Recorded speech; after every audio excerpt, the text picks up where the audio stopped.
Wish lads had come come and I tell ye all an awful story. Wish lads had come and I tell ye but the one Sunday morn young Lambton went a fishing in the weir and catched a fish upon his hook. He thought it looked very queer, but what kind of fish it was young Lambton couldn't tell.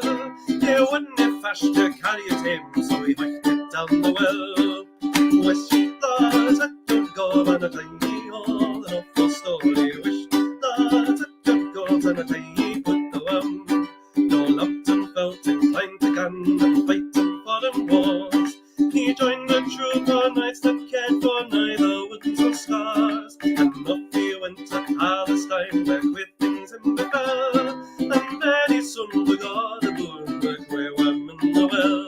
Oh, wish lads had good gods and a tiny all an awful story. Wish lads had good gods and a tiny but the one got fat and rode and rode and rode and rode all size. He great big teeth and great big gob and great big goggly eyes, and when that needs he crowed about to pick up bits of news. If he felt dry upon the road, he melted a dozen crews. Wish lads had good gobs and a tiny all an awful story. Wish lads had good gobs and a tiny but the this faithful one would often feed on calves and lambs and sheep, and swanny little bells alive when they lay down to sleep. And when he'd eaten all he could and he had had his fill, he crawled away and wagged his tail 7 times from Penshaw Hill. Wish lads had good gobs and a tiny all an awful story. Wish lads had good gobs and a tiny but the news of this mist of and his queer kind tongue sing across the seas, got to the ears of brave and bold Sir John. So Henry came and catched the beast and cut him in 3 halves, and that soon stopped his eating bends and sheep and lambs and calves. Wish lads had good gods and a tiny all an awful story. Wish lads had good gods and a tiny but wish lads had good gods and a tiny all an awful story. Wish lads had good gods and a tiny but Well, hello friends, how are you doing? I hope you are all doing well. Today I have a very exciting topic to talk about with you. This is one that I guess it's a kind of culmination of a lot of different things that I've spoken about over the last 9 months or so. I think it integrates a lot. And it is the Dragon Slayers of Scotland and Northumberland. That tune that we just heard is actually a song about perhaps the most famous dragon slayer in the northeast of England, Northumberland, to do with John Lambton. And that song comes from the 19th century. And one of the things that I think we're going to see as we go throughout is that these stories are quite localized, and they talk to the people of those areas, the culture, the topography, the history, and they connect those people, the Northumbrians and the Scots, to their homeland. We often talk about deracination. A song like that, not just its words, but the sound of it even expresses something about those people. But why this topic in particular? Because it sounds very niche, doesn't it? Specific regions looking at their dragon slayers, and they're not famous, right? So John Lambton, most of you probably won't have heard of him. And when you think of the great dragon slayers, you think of St. George or Beowulf and so on. And let me get my slides up here. So, as I was saying, like if you think of the great dragon slayers, we've got 2 of them here. On the left, we have Sigurd or Siegfried, depending on the version, from Norse mythology, who is slaying the dragon Fafnir. Fafnir, who took the ring, Anvari's ring, and became this monstrous dragon who guards a hoard of gold. He is slain when Siegfried, with a magical sword, digs a pit which he can hide beneath the dragon and stab upwards into it, thus being able to take the gold for himself and so on. On the right, we have Beowulf, who is the titular character of one of Old English's greatest poems, perhaps its greatest poem. And as an old king, he has to go and defend his people from a dragon who was on a hoard of gold in a barrow, and somebody stole a cup from this dragon. And in a terrible rage, it destroyed the Geatish people's livelihoods. And so Beowulf, as the king, goes forth to do battle with it. He is able to slay the dragon, but is himself mortally wounded in the process. And this story, the Beowulf story, explicitly references the Siegfried one that we've just mentioned. So there's a definite inspiration with Fafnir and Sigurd into Beowulf and his dragon. And these are your kind of typical dragons. You know, they're big, they guard hoards of gold, they have wings, they can breathe fire, and so on. Perhaps in the English context, the most famous is St. George, the patron saint of England, made so by Henry III when he founded the Order of the Garter. And in the Golden Legend, which emerges in the, I want to say the 13th century, could be the 12th century, we have this development to the St. George story where he is depicted as defending a kingdom which is having to sacrifice its princess to the dragon to stave it off from causing more trouble. He comes along and slays this dragon and converts the people to Christianity. What's interesting about these three on one level is that although two of these stories are tied to England, so Beowulf being an Old English epic produced by an Anglo-Saxon author, although it seems to have had an oral traditional life before that, and St. George being the patron saint of England, neither of these characters are themselves English. Strictly speaking, Beowulf is a king of the Geats in Scandinavia. St. George is supposed to be in Asia Minor. So these are not actually what would you say, natives to this land. But there was a further thing that kind of prompted me to do this study. You know, a lot of the time I look at various myths to do with English history. So King Arthur, Robin Hood, and so on. And these instantly come to mind when you think of English legends. I just ask you, and you might think of these characters and the stories around them, you know, with Excalibur drawing it from the stone, Robin Hood and his merry men fighting the sheriff of Nottingham in Sherwood Forest, robs from the rich and gives to the poor. You know, these are things which are in popular culture. But, you know, I have Scottish ancestry, and so I was also wondering, well, why do we not have that with Scotland? There are historical figures who we know. So William Wallace from Mel Gibson's Braveheart, right? That popularized that, I guess, outside of Scotland. Robert the Bruce, who led, after Wallace, the Wars of Independence against England. These perhaps have a similar status, but they're not mythological and they're not legendary characters. So I wanted to look into what kinds of legends does Scotland have? Does it have any comparable to the English tales? I found a lot in terms of Irish mythology, and maybe one day I'll get to that on this channel. The Irish have tons and tons of cycles. One of them being described as the Irish Iliad, the cattle raid of Cooley, which I think is absolutely awesome. The Iliad, you know, it's the Achaeans and the Trojans go to war over a beautiful woman. The Irish clans go to war over a really fertile bull. That to me is priorities are high there. So they have a lot, but Scotland doesn't have anything quite like that. But as I did some more digging into kind of local histories, I came across a number of dragon slaying stories, which were of interest. In part, we'll see as we go through that they have influences from these other traditions. They are inspired by Greek, Norse, and kind of various versions of English mythology. They also, in some of them predate the St. George story, and so might explain why it took root in this country, or Scotland and England.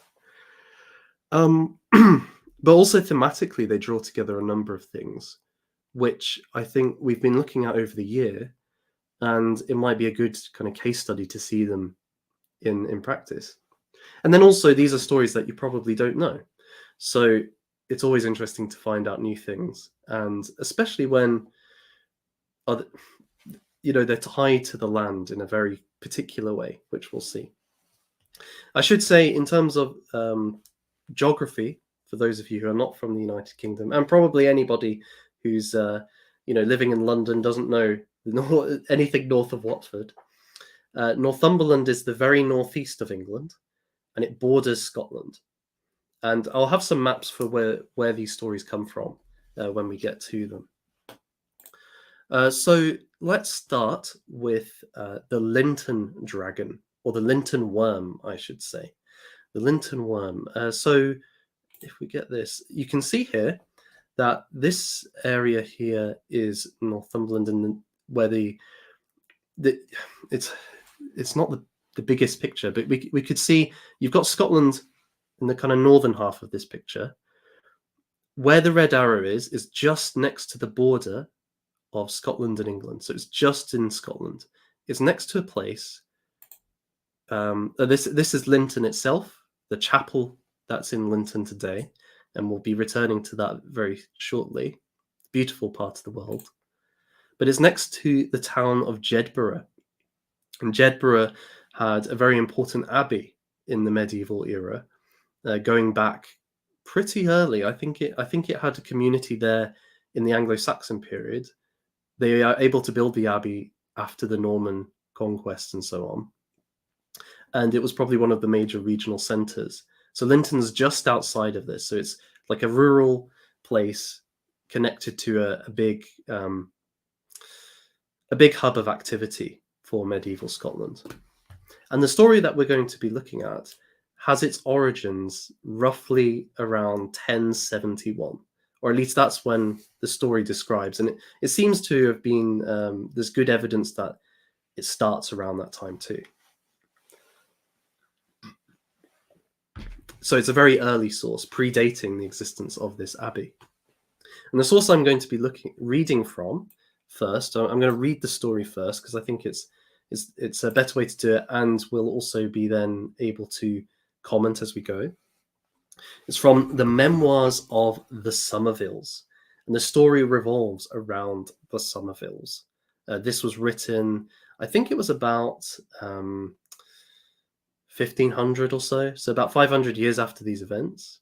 But it relies a lot on oral traditions. So let us start, and we're starting around page 37. You can find this on Google Books. I'll put it in the link if anybody wants to look it up in their own time. Malcolmus IV, dying in 1165, William, surnamed the Lion, his brother, succeeded to the crown of Scotland, or Crown of Scotland.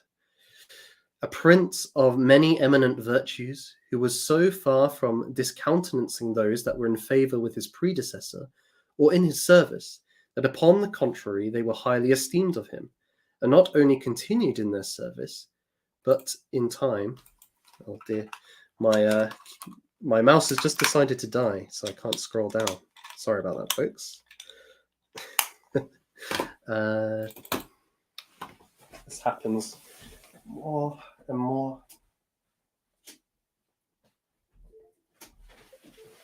It's the problem with having a wireless mouse, I think. There we go. Sorry, let me restart that sentence. And not only continued in their service, but in time preferred to several dignities, and amongst others, this young gentleman, John Somerville, being now of the age of 15, he began for his many virtues to have some interest in the court.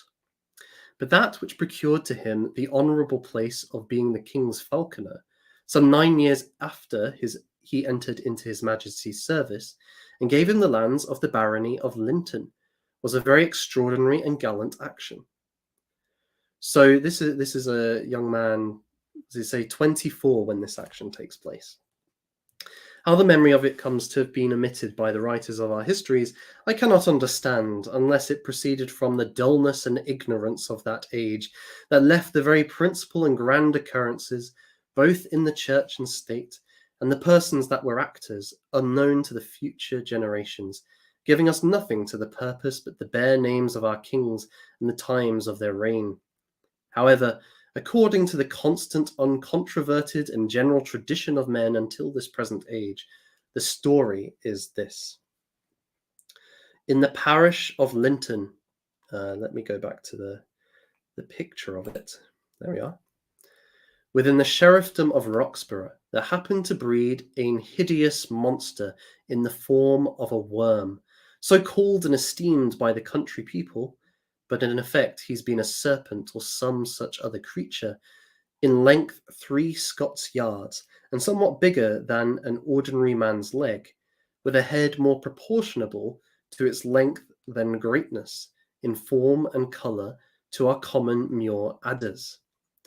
This creature, being a terror to the country people, had its den in a hollow piece of ground upon the side of a hill south-east from Linton church, some more than a mile, which unto this day is known by the name of the Worm's Glen, where it used to rest and shelter itself. But when it sought after prey, then this creature would wander a mile or two from its residence, and make prey of all sorts of bestial or beasts that came in its way, which it easily did because of its lowness, creeping amongst the bent heather or grass, wherein that place abounded much, by reason of the meadow ground, and a large flow moss, fit for the pasture of many cattle. It was not discerned before it was master of its prey, instantly devouring the same, so that the whole country men thereabout were forced to remove their beasts, and transport themselves 3 or 4 miles from that place, leaving the country desolate, neither durst any passenger go to the church or market upon the road for fear of this beast. So let me, we'll come back to this in a second, but these are the hills, the Linton Hills, where this serpent lived. And it's called a worm because in Norse, or the Norse language, worm meant serpent. And of course, serpent could mean, a snake, a deceptive snake, like the snake in the Garden of Eden, or it can mean a dragon. And there's different kinds of dragons. This one, it's kind of similar to the St. George one. If we go back to St. George, we'll see when we talk about St. George and the dragon, in most paintings, it's not some kind of great big monstrous creature that he's fighting. It's not like the Beowulf one, right? It's not your typical dragon. It's more like a giant lizard of some kind, maybe like a Komodo dragon, perhaps, in kind of build. So it's like a conceivable creature, which, although is a danger, is a threat, it's limited in scope. It's like if there was a lion in Britain today. We've got wildcats being released into the wild by people, nefarious people. And so these kind of panthers and things, okay, it's not going to destroy your civilization, but it might kill your sheep, and it could potentially kill a person. This is the sort of thing that we're talking about here, a serpent of some kind. Maybe it has legs, maybe it doesn't, but it's very deadly. And for most people, that's going to pose too much of a threat. That's what's in Linton at this point. So it's a kind of danger relative to the size of the place, I guess. So people are refusing to go to town. They're removing all their beasts from the countryside. And so they transported themselves 3 or 4 miles from the place, leaving the country desolate. Neither durst any passenger go to the church or market upon the road for fear of this beast. Typical merchants afraid, no heroic will, right? Of course, remember, the medieval mind, the merchants were the lowest. Thomas Aquinas famously put merchants towards the bottom of the great chain of being, which I absolutely love. Several attempts were made to destroy it by shooting of arrows, throwing of darts, but none daring to approach so near as to make use of a sword or lance.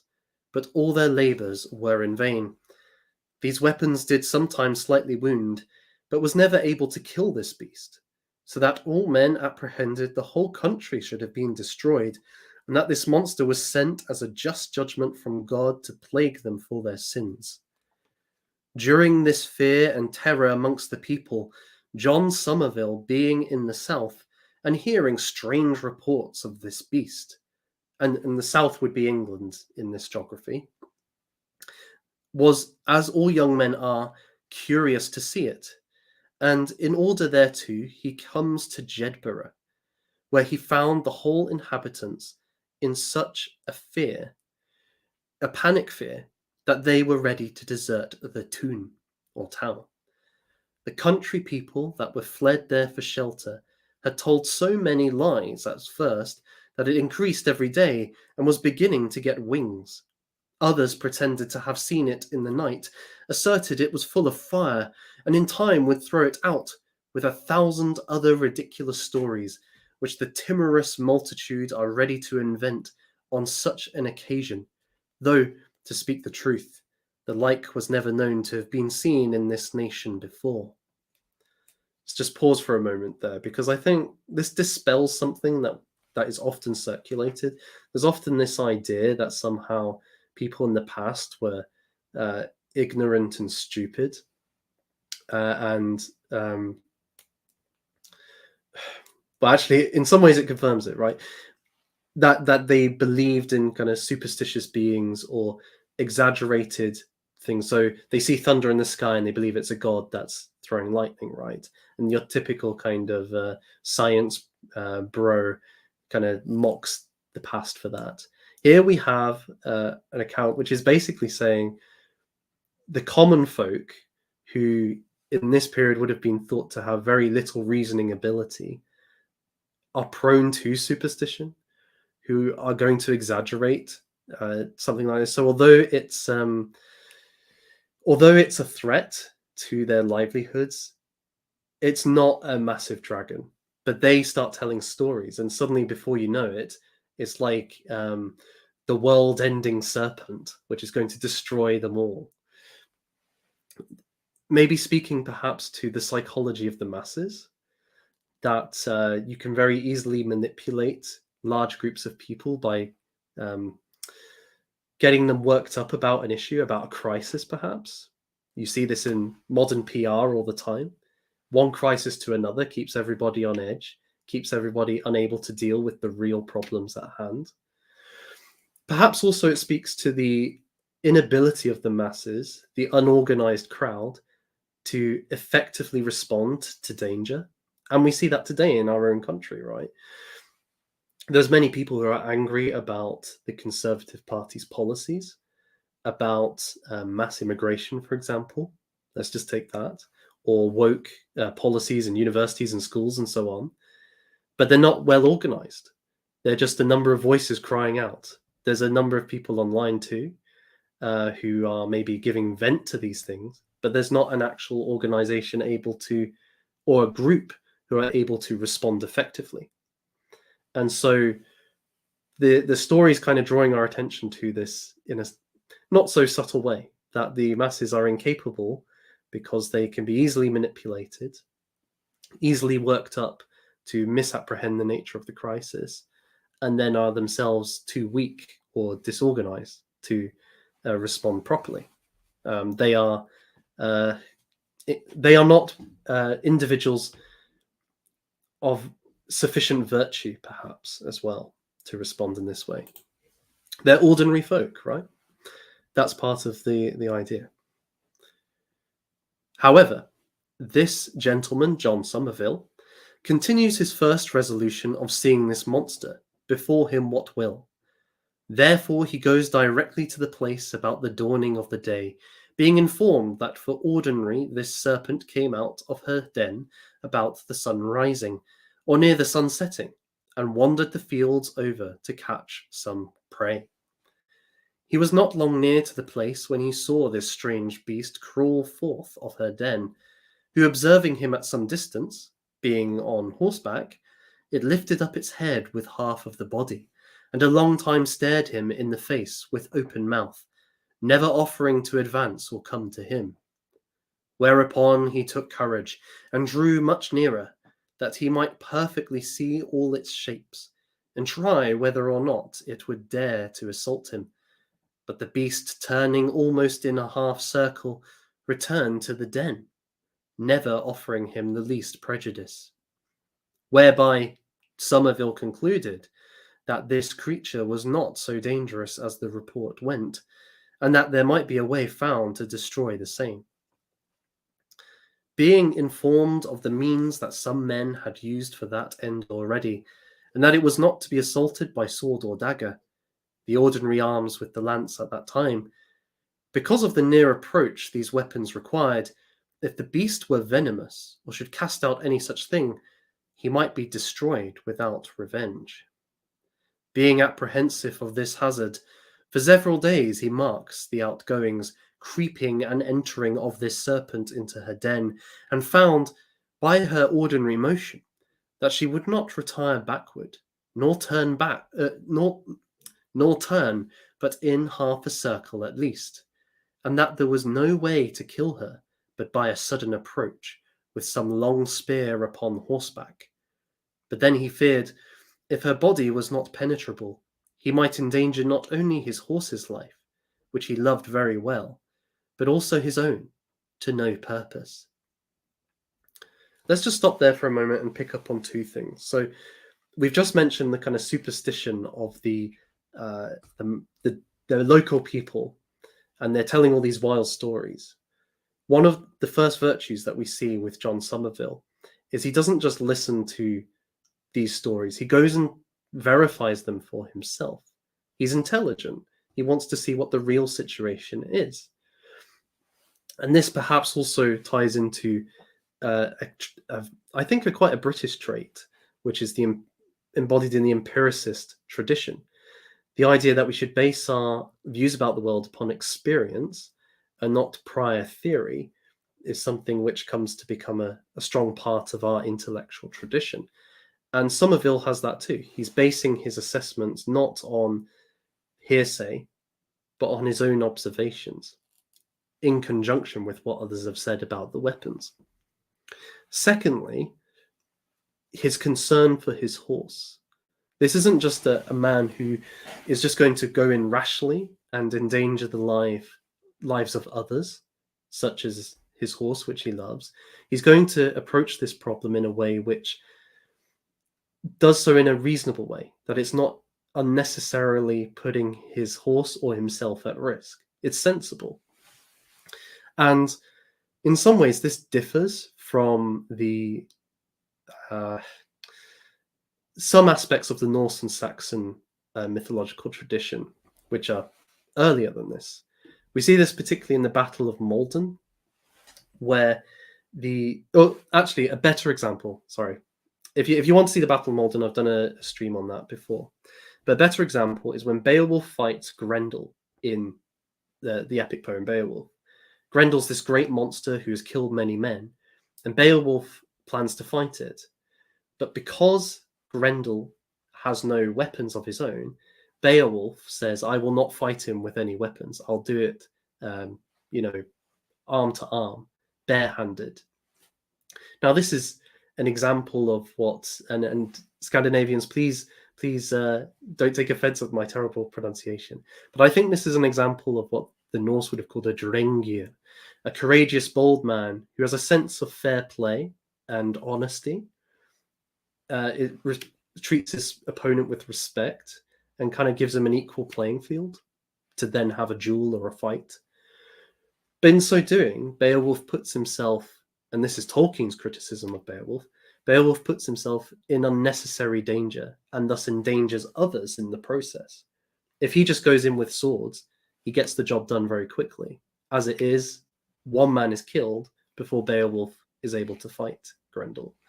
So I think, and he puts himself in more danger as a consequence. So this marks a bit of a difference with this character in John Somerville. And I think in that kind of notion of giving your opponent a fair chance isn't nearly as strong in the medieval chivalric tradition as it is in the Saxon one. At least not in the ways that I've kind of been detailing there. So to prevent this, Somerville fell upon a device, having observed that when this creature looked upon a man, she always stared at him in the face with an open mouth. In causing making a spear near twice the ordinary length, ordaining the same to be pleated with iron, at least 6 quarters from the point upward, that no fire upon a sudden might cause it to fall asunder. The which being made according to his mind, he takes his horse, well acquainted with the lance, and for some days did exercise him with a lighted peat on the top of the lance, until he was well accustomed both with the smell, smoke, and light of the fire, and did not refuse to advance on the spur, although it blew full in his face. Having his horse managed according to his mind, he caused make a little slender wheel of iron, and fix it so with 1/2 foot of the point of his lance, that the wheel might turn round on the least touch, without hazarding upon a sudden breaking of the lance. So what he's done is he's created this lance, which on the end of it is a wheel of fire, essentially, or a Catherine wheel, and this is his weapon to take on uh, the serpent. I think it also shows that in many stories, the heroes. So if we think of Perseus slaying Cetus, or Hercules slaying Cetus actually as well, or maybe something like Beowulf, the hero doesn't prepare so much as just go into battle. They have that strength within them already, and they're confident in it, and they don't need to bring any cunning to the situation. Whereas with Somerville, he is an ordinary man. He's not a god or a demigod of some kind. And he must then prepare. He must plan. He must build up his resources, get his horse ready for the fight. And that shows again a certain virtue. There's a patience. There is wisdom in his approach. He's not just rushing in like a fool and getting himself killed. All things being fitted according to his mind, Somerville gave advertisement to the gentlemen and commons in that country that he would undertake to kill that monster or die in the attempt, prefixing a day for them to be spectators. Most of them looked upon this promise as an act of madness, flowing from an inconsiderate youth. But he concerned not himself with their discourses. Again, don't listen to the mob. Don't listen to popular opinion. He knows what he's about. He knows what needs to be done. When the day drew to dawn, he placed himself with a stout and resolute servant, whom he gained a large reward to hazard with him in this attempt, within half an arrow's flight, or thereby to the den's mouth, which was no larger than easily to admit the outgoing and re-entering of this serpent, who now he watched with a vigilant eye upon the horseback, having before prepared some long, small, and hard peats, bedabbled with pitch, rosette, and brimstone, fixed with small wire upon the wheel at the point of his lance. These, being touched with fire, would instantly break out into flame. The proverb holds good, that the fates assists bold men, for it was truly verified in him, fortune favouring the hardy enterprise of this young man. The day was not only fair, but extreme calm, no wind blowing but a breath of air, that served much to his purpose. About the sun rising, this serpent or worm appeared with her head and some part of her body without the den, whereupon the servant, according to the direction, set fire to the peats upon the wheel at the top of the lance, and instantly this resolute gentleman put spurs to his horse, advanced with a full gallop, the fire still increasing, placed the same with the wheel and almost the third part of his lance directly in the serpent's mouth, which went down her throat into her belly, which he left there, the lance breaking by the rebound of his horse, giving her a deadly wound, who, in the pangs of death, some part of her body being within the den, so great was her strength that she raised up the whole ground that was above her, and overturned the same to the furthering of her ruin, being partly smothered by the weight thereof.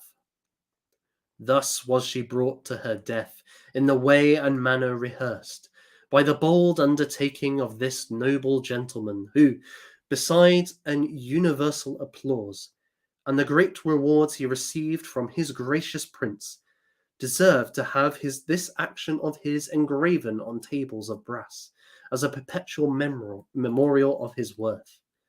What that unpolished age was capable to give as a monument to future generations he had, by having his effigy, in posture he performed this action, cut out in stone, and placed above the principal church door of Linton Kirk, with his name and surname, with neither length of time nor casual misfortune has been able to obliterate or demolish. But that it stands entire and legible to this very day, with remembrance of the place where this monster was killed, called the Serpent's Den, or, as the country people call it, the Worm's Glen. The young gentleman, he was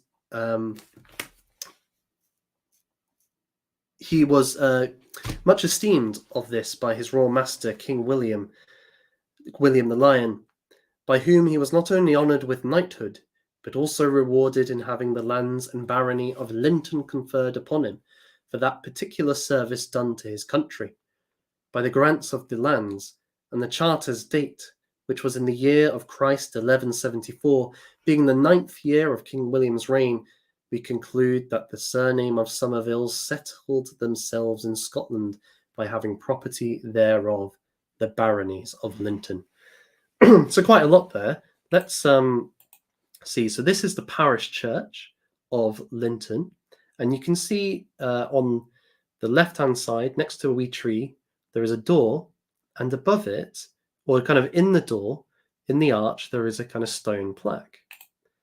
And this is a photo I took of it the other day. I did my field research, and unfortunately, this has been weathered since this text was written, but the text includes a drawing of it, which I think depicts it much more clearly. What you can see is you have Sir John on his horse. On his right-hand shoulder, there is a shape there, kind of oblong shape. That is a falcon. In his right arm, you have the lance going down towards a beast.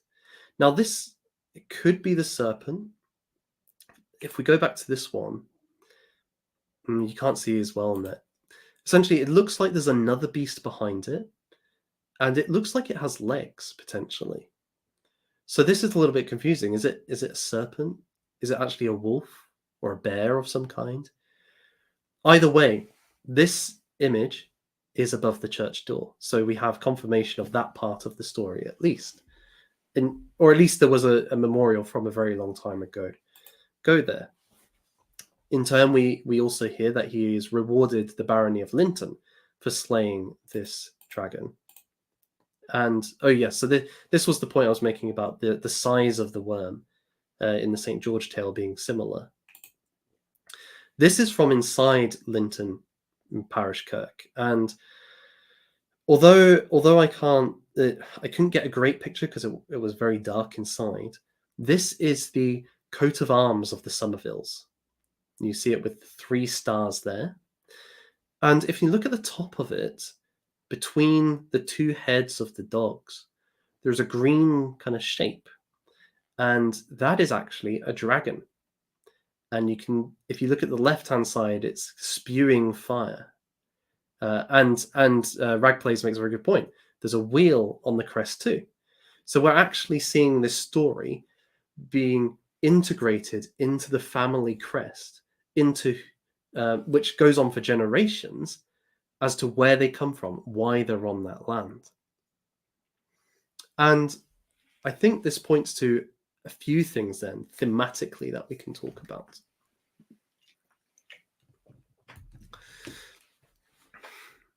Where to begin? I think the basic storyline, and we see this in a lot of dragon stories, surrounds the idea of the good king, who is the axis mundi, the pole at the center of the world.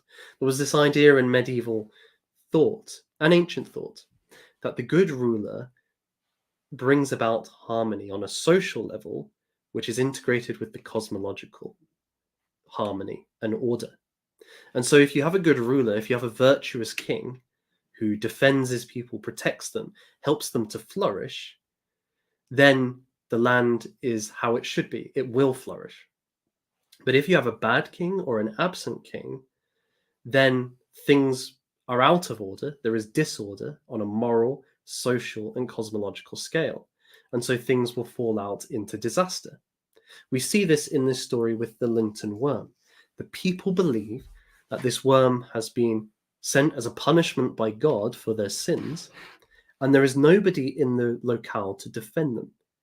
We might say the ruler or sovereign is absent. The axis mundi is not there. The pole which holds everything together is gone. And so there is chaos, disorder, violence, and ultimately destruction. John Somerville in this story slays the beast and in turn is rewarded for this by becoming the effective ruler of this locality, the baron of this area. It would be improper for him to become the king, just given the size of it. And so we have this idea then that by overcoming the disorder, by taking on the mantle in his actions, by restoring order, he's shown he is worthy to be the leader. Many streams ago, I talked about Max Weber's typologies of different political systems. And one of them he called the charismatic system, where an individual, by the force of their personality, their mission, and their ability to deliver that, becomes the basis of a society. Their decisions, what they say goes, and people follow them. We could tie this because of their vision and their successes. So, for example, a king who conquers another land and rewards his followers with treasure and booty and land for themselves, or a prophet or priest who gives spiritual insight, which the people feel they are getting closer to the divine, will also have authority. In this system, it is the king or prophet's decision which determines what goes. It is the person themselves which is invested with authority. And this connects with Thomas Carlyle's idea of the great man or the hero. There is something about this individual, something which evokes in us loyalty, adoration, devotion, perhaps even, he would say, worship.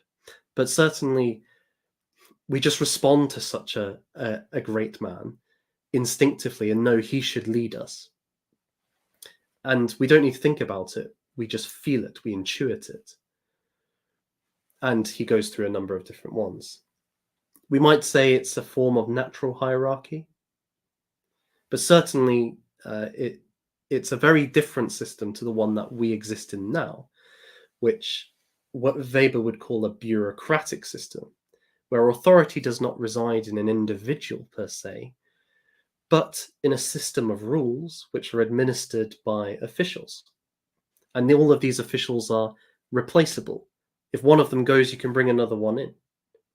And that includes politicians, right? The Prime Minister disappeared, there could be another politician take his place and pretty much fulfill the same functions, although it's slightly different from just the civil service. But if your great man dies, the whole political order disappears because it was all based on his decisions. What he says goes. So the whole structure, who has power, who has certain positions, is determined by him. And I think this story is an example of that. The basis of Somerville's ascension to being a baron, it's not that he is just fulfilling some function within a machine-like system. It's not because of his family's connections. It's because of some great deed he has done. He has overthrown a serpent. He's killed the serpent. He has defended the people of that area. And so he has the right. Indeed, he has the right to be its ruler, to be the one that makes decisions that decide how that place should be run. And the people instinctively kind of celebrate that and want to serve him. They want him as their king or ruler, because he's already de facto done that. It's recognizing that reality. So that's kind of one angle with this story. Another one is we could connect it as a kind of initiation story.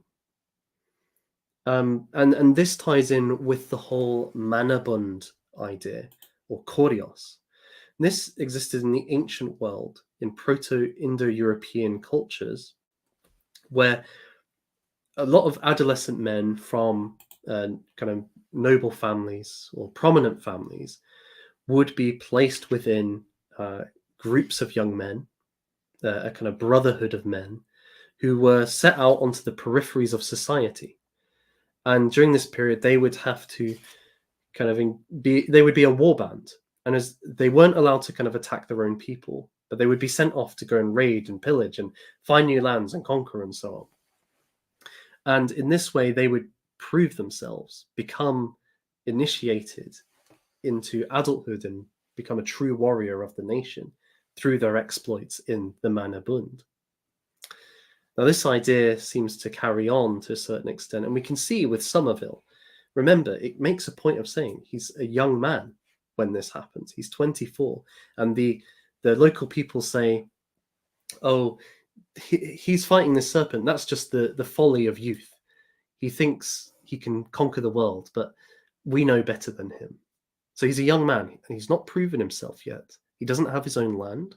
He doesn't have his own retinue or wealth or so on. He's been off south. We don't know why, but perhaps he's been exploring, like a knight errant, finding adventure and things to show his prowess with. But he comes back, and it is in slaying the serpent that he kind of crosses over from a boy into a man who is ready to rule, rather than just be part of the warband. He's ready to kind of settle down as the Baron and establish his kingdom, as it were. And I think we can even see this idea in, not so much today, but in modernity. There was that idea that, you work your way up as a young man, maybe work in various industries, but when you're ready, you buy your own home, you found your family, and that's kind of reached your adult point. So you've been initiated through various successes as a young man to a point where you have the wage to succeed. It's different, right? You're not slaying a serpent, but there is that idea of men have to go through that period where they must overcome something like the serpent before they can be truly an adult, or in this case, truly a king or ruler. So I definitely see that in this story, and we'll see that in other dragon tales that we'll come across too, both of these themes. I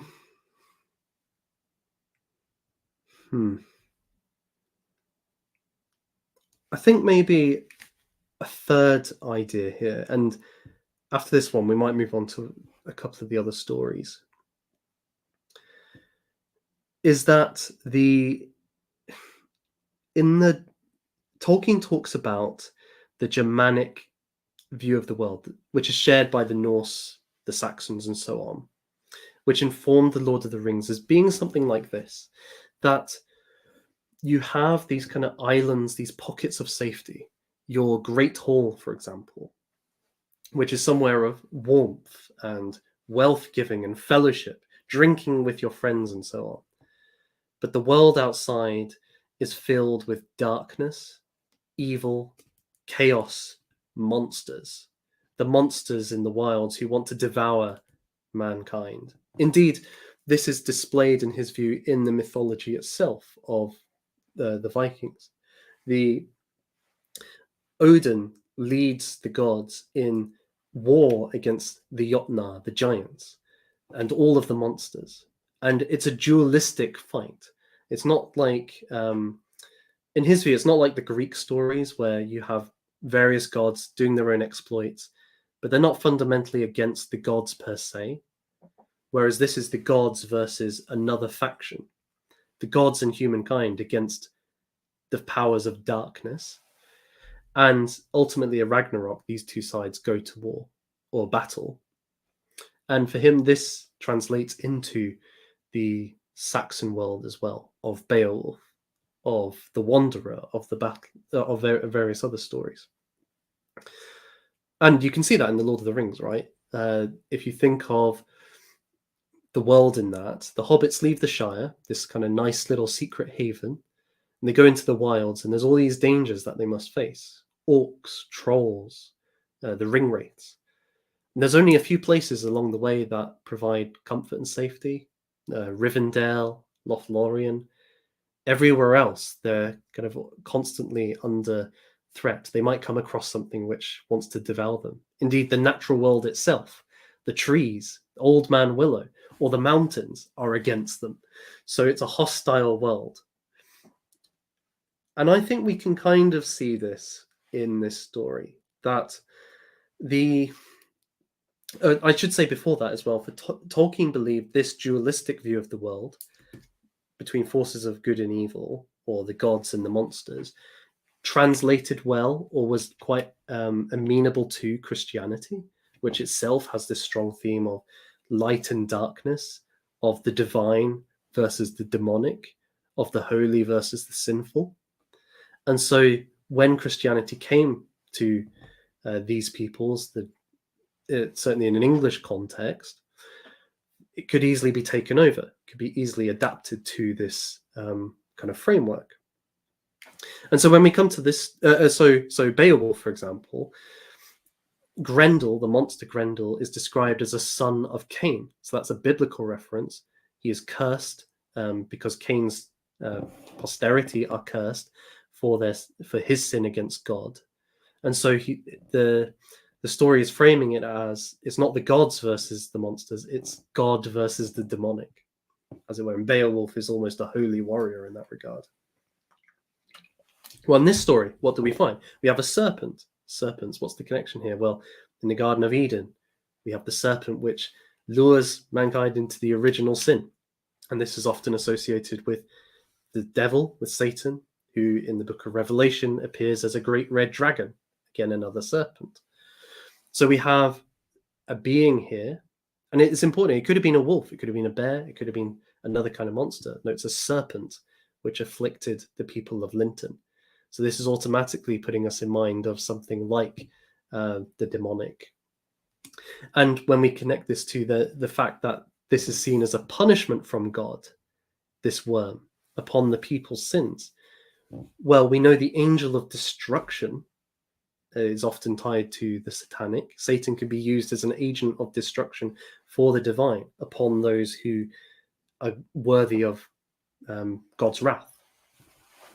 So there's these kind of subtle hints that there is this aspect going on in this story, that there is this chaotic, hostile natural world tied in with the powers of darkness, which is creeping ever closer to these people, and it looks like it's going to destroy them. But what do we find? We have John Somerville, who, as a kind of bastion of the good ruler, who kind of overcomes, he conquers the worm, he civilizes the land, as it were. He makes it a safe place for his people. And so in so doing, he brings about kind of the possibility of the divine winning over the monstrous. And in turn, I think it actually marks a change from the Saxon view.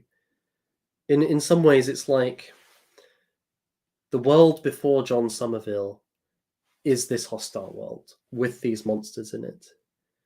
But when Somerville comes in around 1066, and we'll get to that shortly, with the Normans, we see this transition into the medieval era, where Britain is no longer this place of total hostility. Actually, we have become, and like the frontiersmen in America, we might say, we have civilized the land in the name of God. We have overturned the wild places into gardens into hospitable land. And now we are in an age where there is order and peace and harmony with the good ruler. Because I don't know about you guys, but I think in the medieval era, in the medieval romances, the world isn't nearly as hostile. There are good and bad forces, but it's not like if you leave Camelot, you're instantly going to be under attack from nature itself. There is a certain order to everything, and only a few places on the very periphery where things are wild and dangerous are still there. So there's a kind of shift being told by this story by the fact that he is victorious over the worm, and there's no kind of return of that. If you wanted to kind of draw another reference here, you could see this as if you know your Nietzschean birth of tragedy, he talks about the Apollonian and the Dionysian kinds of story. And in terms of their world vision or view, the Apollonian we see in like Homer in the Odyssey, it's of heroes, the Apollonian hero overcoming the tragedy of life, the prospect that everything is afflicted by suffering, that everything dies. The tragic is the Dionysian principle. It's below reason. It's something that breaks forth in us, and we come to realize actually in the Greek tragedies we see somebody like Oedipus, a noble man who conquered the Sphinx, has had this tragic fate laid out for him that he could never escape, of having slept with his mother and killed his father. What a horrible fate for a man. The Apollonian is not like that. It's the drive to conquer the tragic and succeeding in doing so, and succeeding in overcoming suffering and death.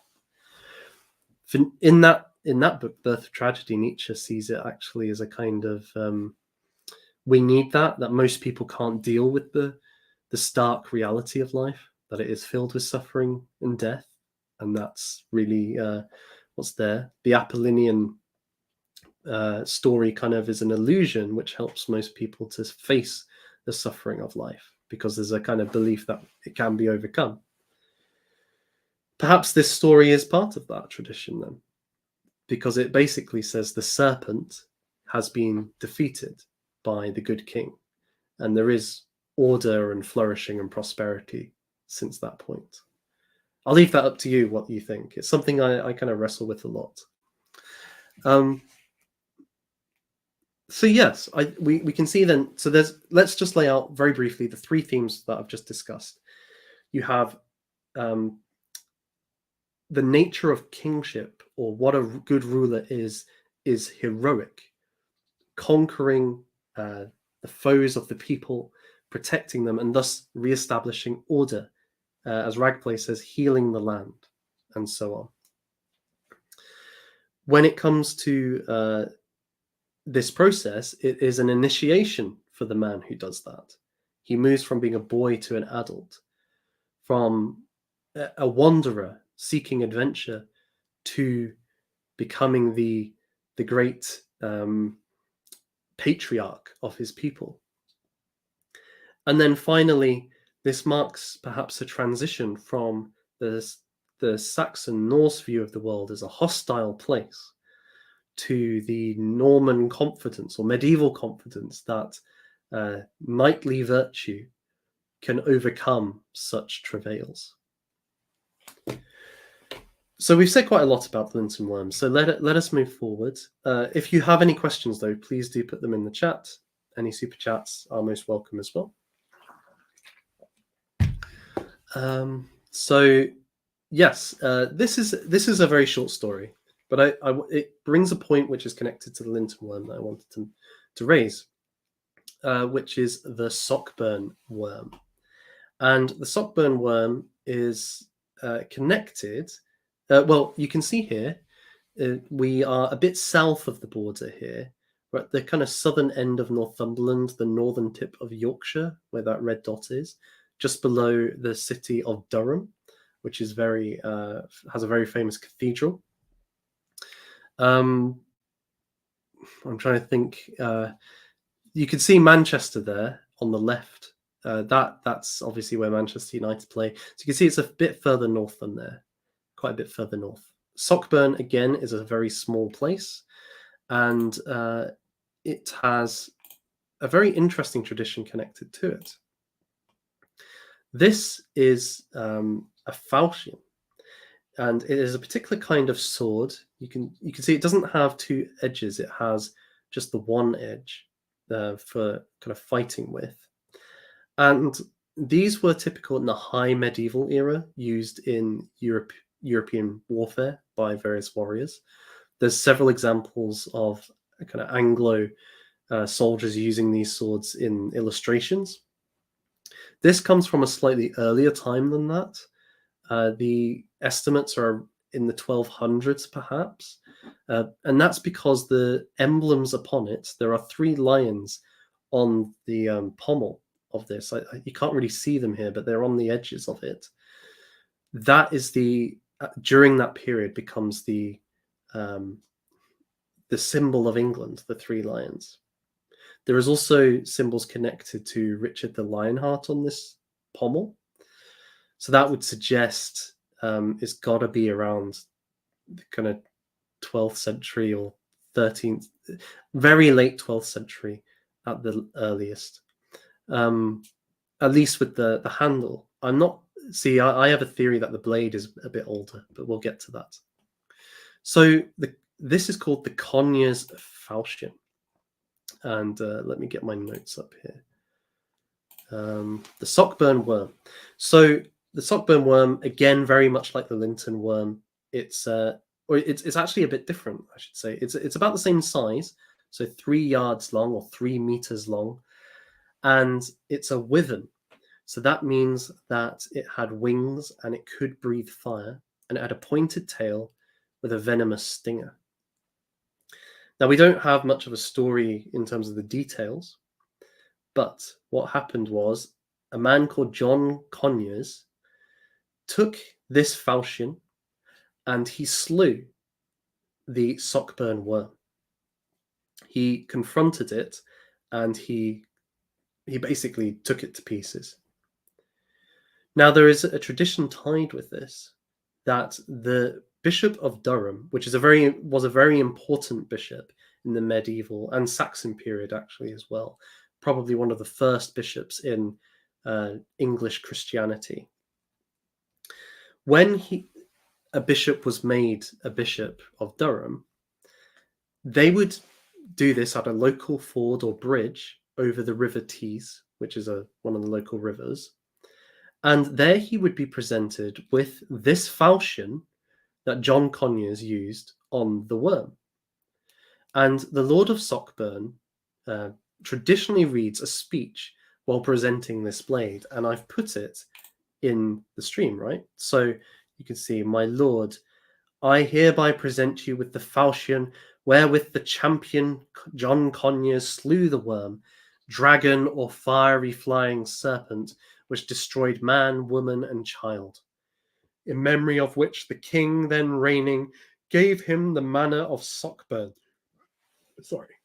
to hold by this tenure, that upon the first entrance of every bishop into the country, the falchion should be presented.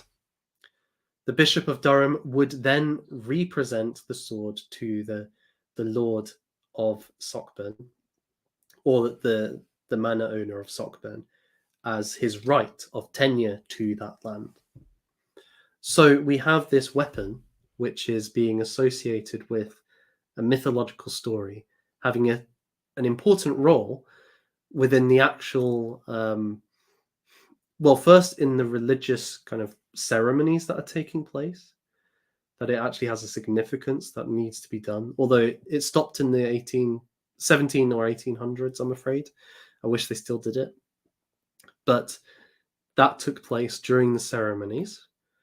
Then also dealt with power and economic matters, because whoever owns this land, they're getting their right of tenure from this story, essentially.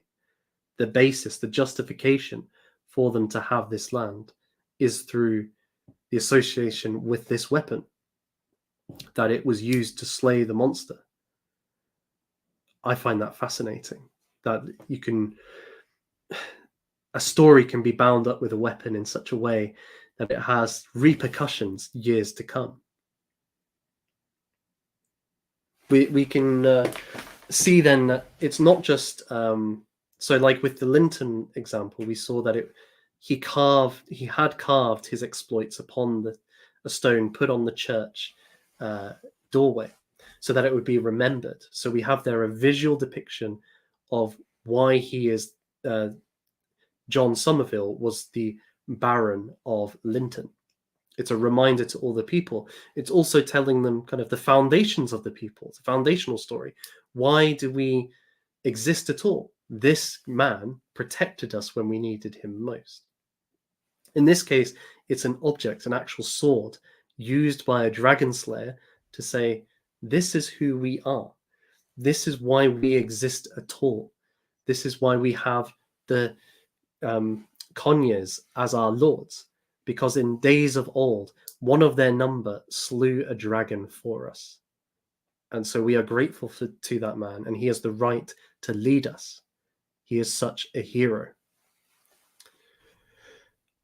I think this has particular importance because of the context. This story of the Conyers falchion comes around I think it's 1063, sorry, 1063. Let me double check.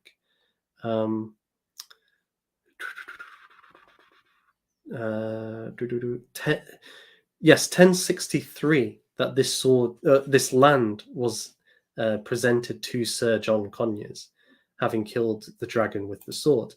So again, it's around the time of the Norman conquest, 3 years earlier than the Battle of Hastings. So this is very interesting. Again, there is this idea that during this time, various men slew monstrous beasts, established order, civilized the wild places, and thus brought into being the current way of existence, the new social hierarchy, and they have the right to do so. I think if you're thinking about this from, okay, the Normans conquer England and really Scotland as well, they become merged with the kings of Scotland and the aristocracy of Scotland. Well, they're conquering a foreign people, Saxons, Celts, Picts, etc. Right, the Scots. They need a justification for why they are able to rule. Now, typically this has been presented as the right of conquest. I have conquered you, therefore I have the right to rule you. But this sort of story kind of changes it a bit, because it says, yes, the right of conquest is the basis, but it's not just conquest of other people. It's the conquest of the natural order, of the demonic, and as such, of all that opposes civilization. And so it gets bound up with the other kind of tradition, which is, you might say, the divine right of kings. I think that kind of doesn't do justice to it. It's more the idea that Coulanges talks about in the model of the ancient city, that the first rulers of the Greek cities were not those who were the great warriors, but those who found the sacred fire. And those who tended it were the descendants of that original, the first person who found the sacred fire, which, of course, remember, Zeus in his true form is fire. So it is the head of the gods is being given to humanity. And the Greek system is all built around that. They are the pontifex, the bridge builder between heaven and earth. Thus, another dimension to the axis mundi idea we were talking about earlier, as the king as the kind of pillar of order within the community on a social, moral, and cosmological level. Here we have it being integrated with two ideas which seem contrary to each other, but are actually being put together. That you have the warrior who conquers, in so doing, bringing together the sacred and material realms. because what he conquers is a dragon. So it kind of gets around that problem of, oh, it's just brute force which has allowed me to rule you. Yes, but it was in such a way that it has these mythological connotations which give it a certain veneer of justification in a way that just enslaving a population doesn't.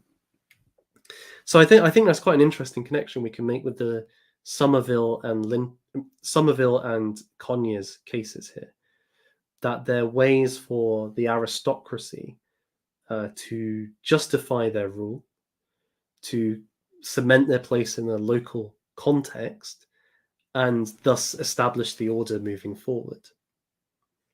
That can be put cynically and sincerely in various different ways. So let us move to our third and final story for tonight. We're not going to look at the Lambton worm, I'm afraid. I saw somebody asking that in the chat.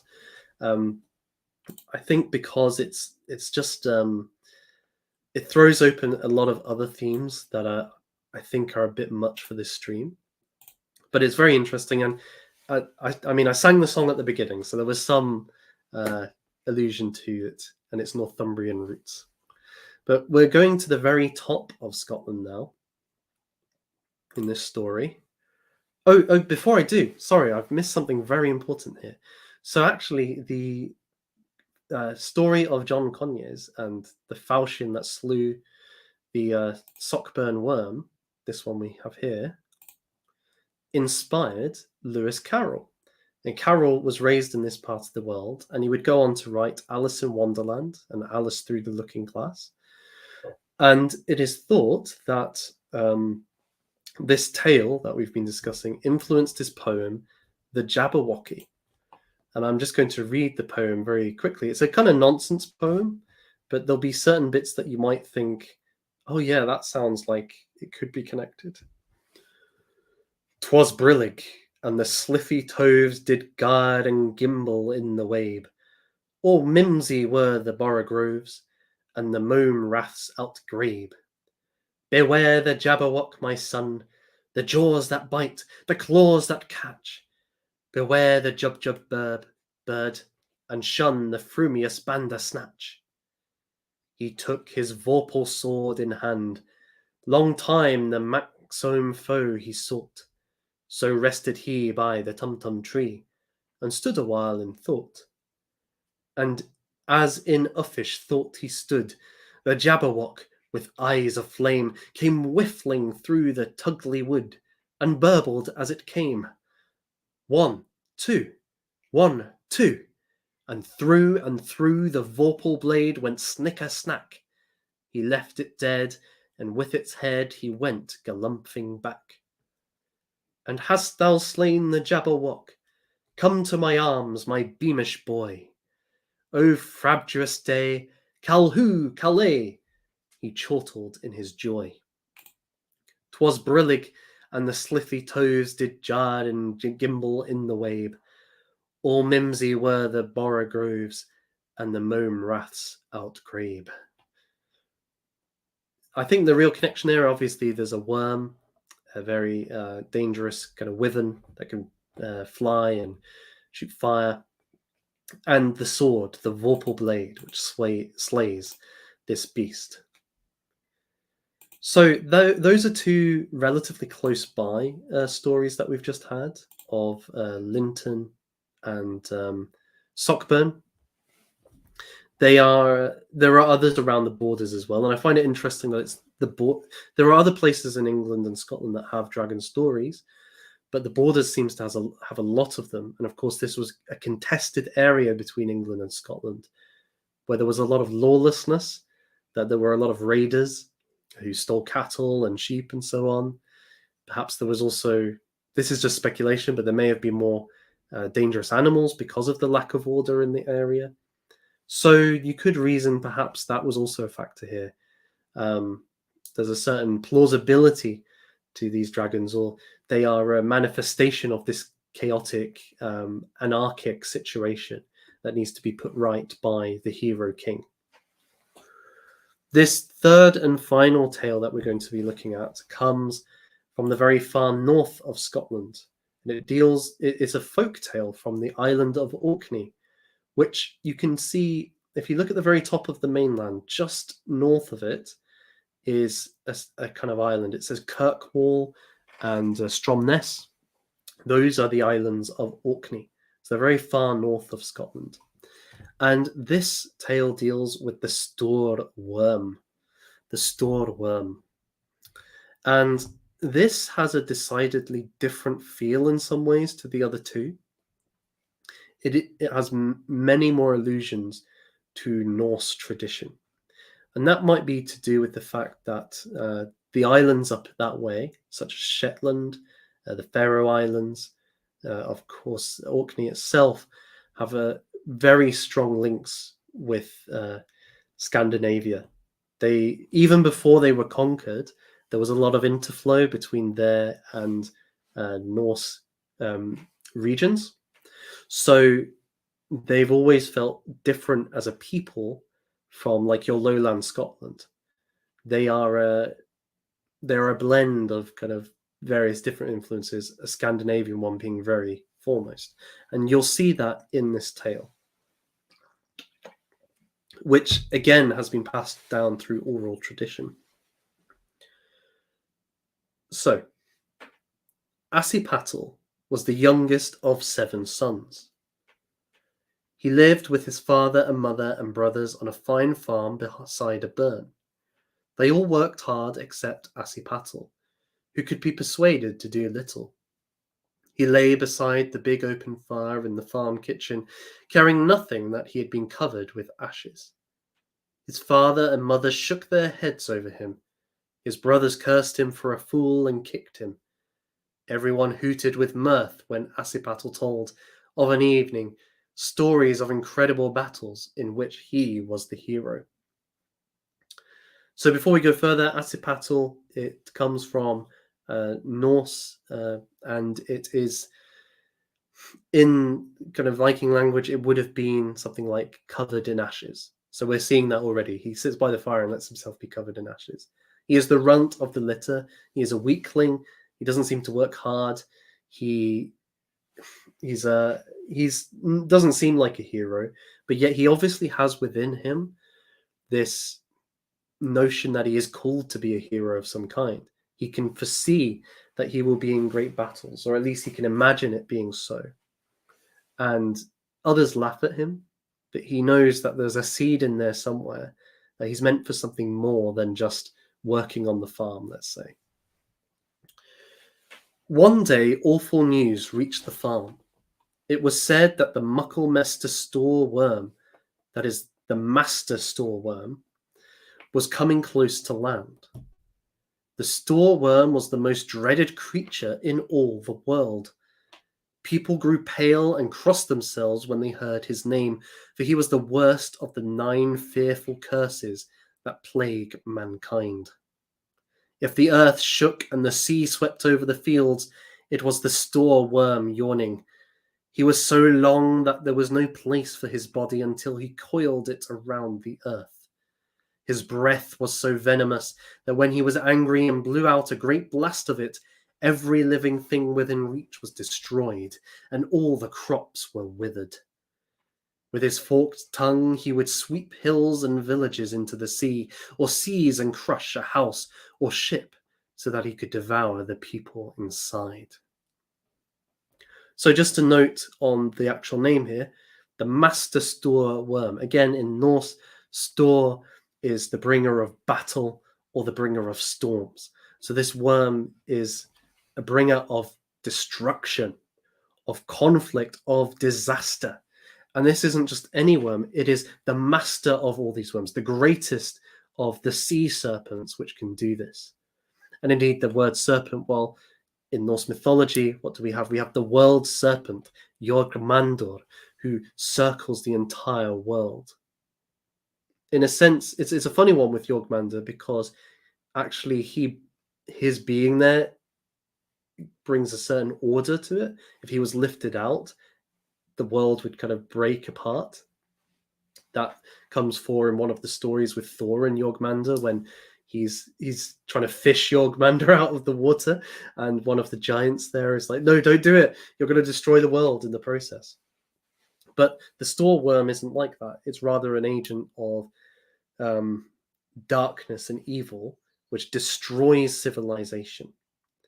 And in that way, it kind of captures the power and the threat of the sea. If you look at coastal communities, they're constantly kind of next to this just raw energy of the sea, which is so unbounded. It's constantly changing, but there's a permanent kind of inner solidity to it. And there's always the threat that one day it will just wipe away your tiny little civilization. That, although it's been there 1,000 years, it's just gone all of a sudden. It's transient, it's temporal. Whereas the sea will always be there. I guess the tsunami is that idea, right? It doesn't, we are just mist compared to these forces of nature. And the sea serpent is like that too. Where it comes, there is terror and tremendous fragmentation of everything that we build. We cannot stand up to it. When the store worm came close to the country where Asipatl lived and began to yawn, the people knew that he must be fed. Otherwise, he would get into a rage and destroy the whole land. The news was that the king had consulted a wise man, a spaeman, that is a soothsayer, about what must be done. After thinking a while, the spaeman said that the only way to keep the store worm happy was to feed him on young virgins, 7 of them each week. The people were horrified by this, but the danger was so appalling that they consented. Every Saturday morning, 7 terrified girls were bound hand and foot and laid on a rock beside the shore. Then the monster raised his head from the sea and seized them in the fork of his tongue, and they were seen no more. What's interesting about this motif here, it can be connected to two stories in particular. In the St. George and the Dragon story, we have a serpent, a worm of some kind, terrorizing a city, and they realize that the only way to kind of stop it from attacking them is by making sacrifices to it. And eventually they have to draw lots to send children to be sacrificed to this worm. But it's not a prophet which kind of tells this to the people. They just kind of decide it. The other story is the case of Andromeda, where a plague is put upon a people because the queen has offended one of the gods, and the king goes to the kind of oracle and says, what should I do? And he's told, you must sacrifice your daughter to this great sea monster, Cetus. And when that is done, essentially atonement is made for the wrong that's been done. So you can see that there's a kind of blending of these two stories together. Why virgins, though? Why children? Well, I think this we can see it in at least 2 ways. One is that in these cases, the monarchs are compromising. A ruler's primary responsibility is to protect his people. We saw that with why John Somerville gets to become the Baron, or John Conyers becomes the Manor Lord. Their duty is to defend their people against the dark forces on the peripheries of their civilization. They're supposed to secure the boundaries. If they can do more, that's great, but that's their primary job. That's what makes them the leader. And these kings, failing to do that, have compromised. They're allowing this evil force to have basically control over policy. It won't destroy us. We'll be able to live longer, but it will destroy our way of life. And not only that, when that happens, who gets hurt? Well, he's managing to maintain himself, the king, but it's the people who are hurt. And more than that, it's the innocents, the pure children. That's what the kind of virgin imagery is supposed to evoke. They're innocent, they're pure, they're the best of us. And yet those are the ones that have to be sacrificed. It also has connections to the fact that, the good king, the protector king, maintains order and has virility. There is flourishing in the land. We see that in the land itself, brings forth bountiful crops. But when the king is compromised, the land is compromised. We often see this. When in the Lion King, this is a really kind of trite example, but in the Lion King, when Scar becomes king, there is a drought and a famine. But when Simba is king, there is abundance for all. Well, in this case, that is symbolized by the sacrifice of virgins, because they are the ones who are going to bring forth fruit, essentially, new people. And so their sacrifice is the quenching of that virility, of that fruitfulness of the land, of the civilization. There is no future for this people, is another way to think about it, when they compromise with these dark forces, when they are giving into them. And you could tie that in with ideas of human sacrifice too.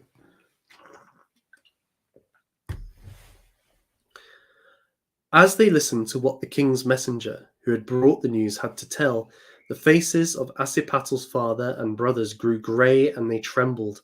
But Asipatel declared he was ready to fight the monster. All through the years, he bragged, he had been saving his strength just for this. His brothers were furious and pelted him with stones, but his father said sadly, "It's likely you'll fight the store worm when I make spoons from the horns of the moon." There were even more dreadful things for the messenger to relate. He said that the people of the country were so horrified by the deaths of the loveliest and most innocent girls that they demanded some other remedy. Once again, the king consulted the spaeman, who declared at long last, with terror in his eyes, that the only way to persuade the monster to depart was to offer him the most beautiful girl in the land, the Princess Gem de Lovely, the king's only child. Gem de Lovely was the king's heir, and he loved her more than anyone else. But the people were so frantic with grief at the loss of their own children that the king said, with tears rolling down his cheeks, "It is surely a wonderful thing that the last of the oldest race in the land, who is descended from the great god Odin, should die for her folk." There was only one possible way of saving the princess, so the king asked for the sufficient time to send messengers to every part of his realm. They were to announce that the princess would become the wife of any man who was strong enough and brave enough to fight the monster and overcome it. The wedding gift to the champion would be the kingdom itself and the famous sword Sika Snapper that the king had inherited from Odin. So a couple of things here. In the St. George legend, we have a similar narrative. At first, it's the children of the people, but then the lot falls on the king's daughter, and though he doesn't want to do it, he's forced to do it by the people.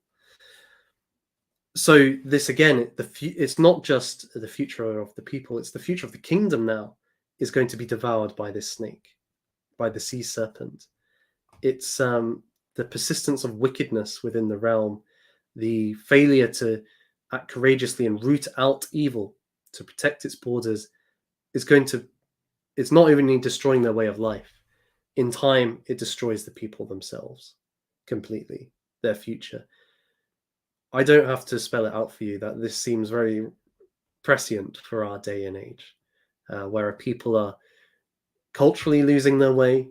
They also end up being destroyed by the dark forces that are doing that to them. But also this connection with Odin. So it was quite common for Norse and Saxon kings to say that they were descended from Odin or Wotan or Woden. And this gives a very different sense of the divine right of kings, right? So in the kind of classical Christian view, the divine right of kings is that God has appointed somebody to become the king or be the king. Whereas in this view, the divine right of kings is you are literally descended from the king of the gods, Odin. You have his sword, as a symbol of this, and therefore you have the right to rule. It's a kind of caste system, in a sense, or a great chain of being. But in this case, we find that the king is not a man worthy of that title. Although he is descended from Odin, he is not truly a descendant in the sense he's not willing to slay the monster, or he's incapable of doing so. He is, and this is true of all traditions. Traditions start with one of these great men that we've been talking about, a charismatic leader who decides based on their personal authority how things should be, and people follow them because of their victories, because of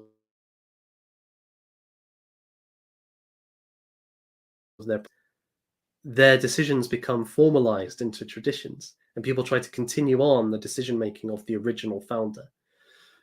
In this case, it's Odin who slew Ymir, the first and primal giant, and by doing so was able to create the world as we know it. He established order itself in that act, and all of his descendants are supposed to be in that spirit. So Sigurd, who himself is a descendant of Odin, slays Fafnir. What's needed here is a similar kind of hero. 30 champions had come to the palace, but only 12 of them remained after they had seen the store worm. Even they were sick with fear. It was certain that the king had no faith in them, old and feeble as he was. So old and feeble, think of the land and the king being one. He's old and feeble, he's weak, he's unable to sustain it, so the land, the people are weak too. There's this embodiment in the king, a microcosm of the macrocosm. Old and weak as he was, he had taken the sword Sickersnapper out of the chest behind the high table, and had sworn that he would fight the monster himself, rather than let his daughter be destroyed. So there is some heroism to him. His boat was pulled down from its noost, and was anchored near the shore, so as to be ready when he needed it. Just on that, I would say as well, and this is something in a previous stream I've mentioned, that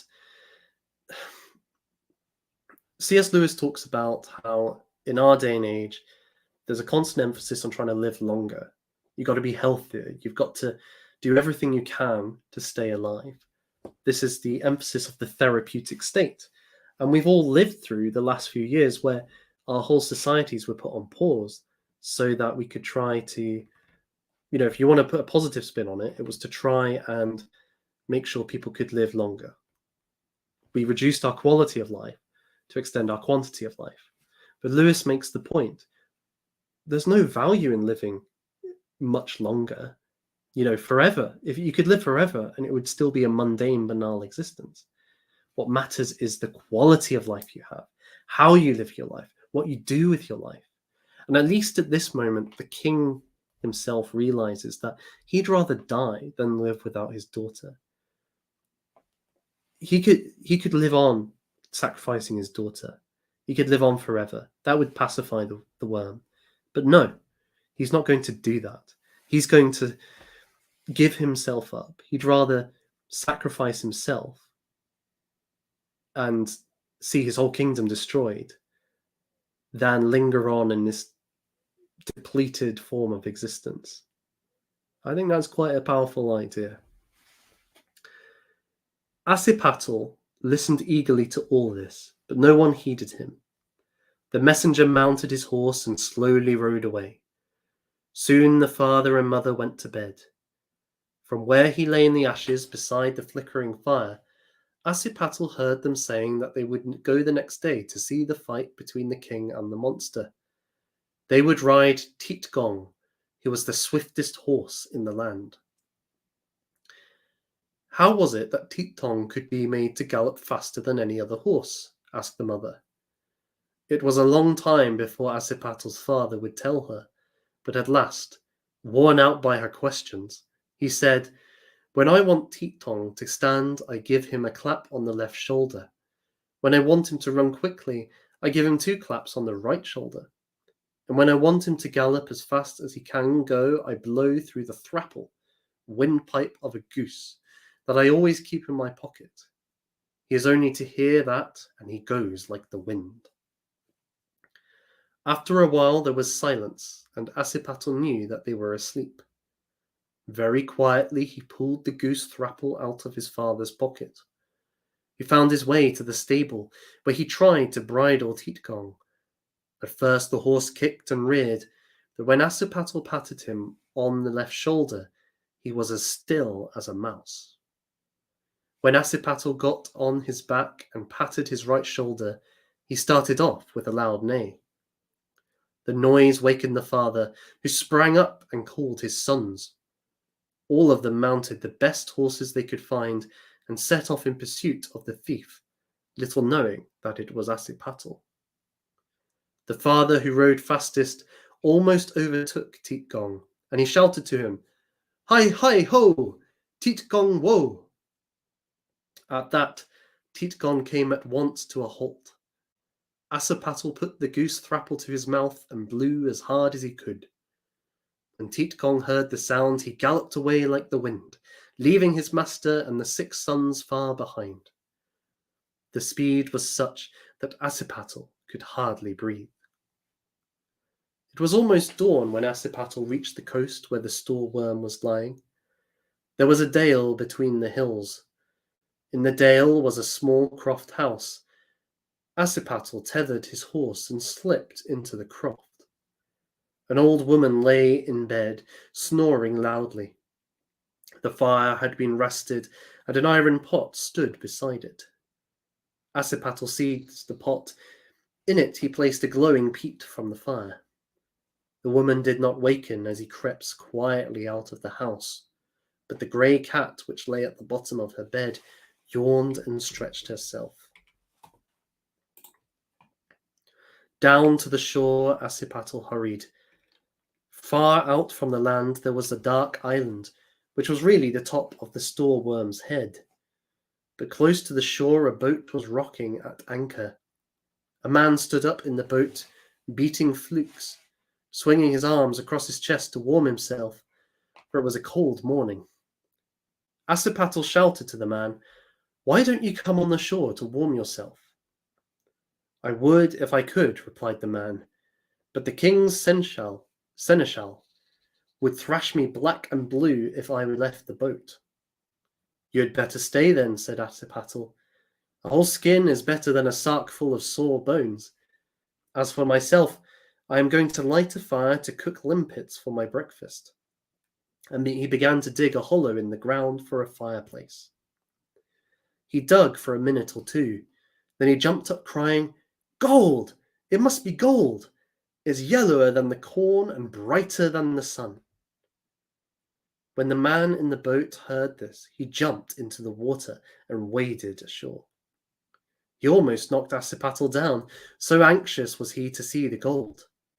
With his bare hands he scratched the earth where Ashiepattle had been digging. Meanwhile the boy untied the painter and sprang into the boat with the pot in his hand. He was well out to sea when the man looked up from his digging and began to roar with madram, that is rage. The sun appeared like a red ball over the end of the valley as Ashiepattle hoisted his sail and steered towards the head of the monster. When he looked behind, he could see that the king and all his men had gathered on the shore. Some of them were dancing with fury, bawling at him to come back. He paid no heed, knowing that he must reach the store worm before the creature gave his 7th yawn. The store worm's head was like a mountain, and his eyes like round lochs, very deep and dark. When the sun shone in his eyes, the monster wakened and began to yawn. He always gave 7 long yawns. Then his dreadful forked tongue shot out and seized any living thing that happened to be near. As Ashiepattle steered close to the monster's mouth as he yawned a second time. With each yawn, a vast tide of water was swept down the store worm's gullet. Ashiepattle and his boat were carried with it into the mighty cavern of a mouth, then down the throat, then along twisting passages like tremendous tunnels. Mile after mile he was whirled, with the water gurgling around him. At last, force of the current grew less, the waters got shallower, and the boat grounded. Ashiepattle knew that he had only a short while before the next yawn, so he ran, as he had never run in his life, around one corner after another, until he came to the storeworm's liver. He could see what he was about,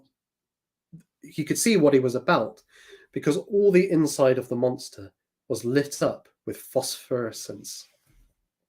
He pulled out a muckle ragger, that is a large knife, and cut a hole in the liver. Then he took the peat out of the pail and pushed it into the hole, blowing for all he was worth to make it burst into flame.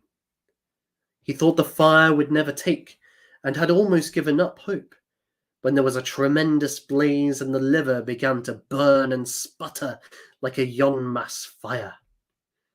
When he was sure that the whole liver would soon be burning, Ashiepattle ran back to his boat.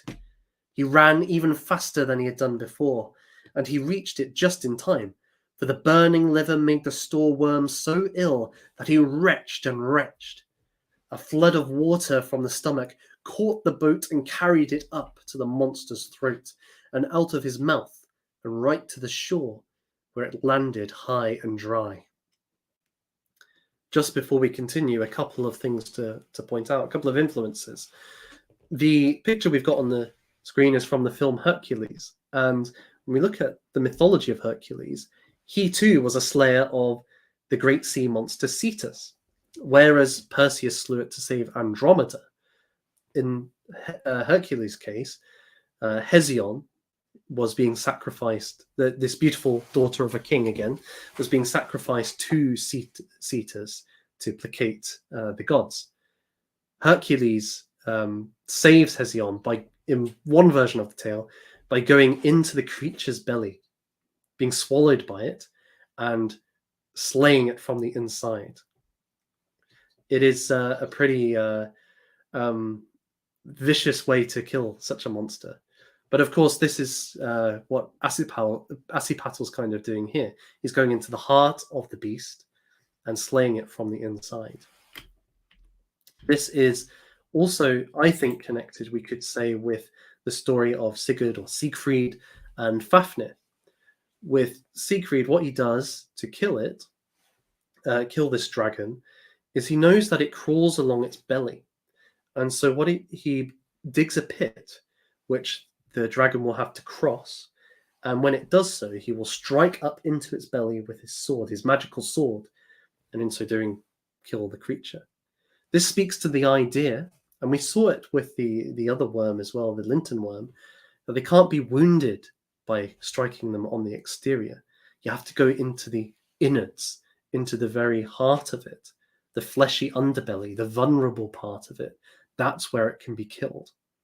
And all of these stories kind of point to that idea that you're not going to be able to take on the great monster in a kind of normal fight. You have to use your cunning. You have to have a bit of intelligence.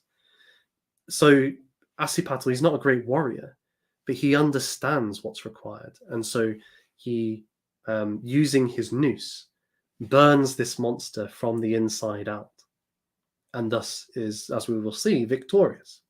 Whereas many of the other knights did not have that kind of intelligence, did not use their, did not have that capacity. And so when it came to kind of fighting it, they were terrified.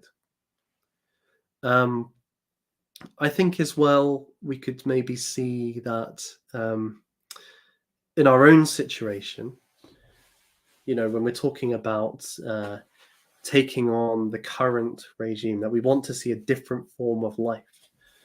Often we kind of think in terms of, okay, if we can just get to the same size and strength or close to it, we'll be able to take on this behemoth, this Leviathan. But maybe we have to think about it in a very different way. Maybe we're more like Ashiepattle or Sigurd going up against a dragon, and we have to use different tactics than would normally be the case when taking on a Leviathan. Perhaps as well, very brief reference, because we're getting very pushed for time. There was a medieval tradition where Hell's mouth, and this was the idea that the gates of hell were actually the mouths of a kind of sea monster or serpent that would close around the damned. And so the dragon in this case is like that. The sea serpent, the store worm, is like hell's mouth. And so the hero going into the bowels of the dragon is like going into hell and conquering it from the inside, overcoming the underworld, and then returning back to the light.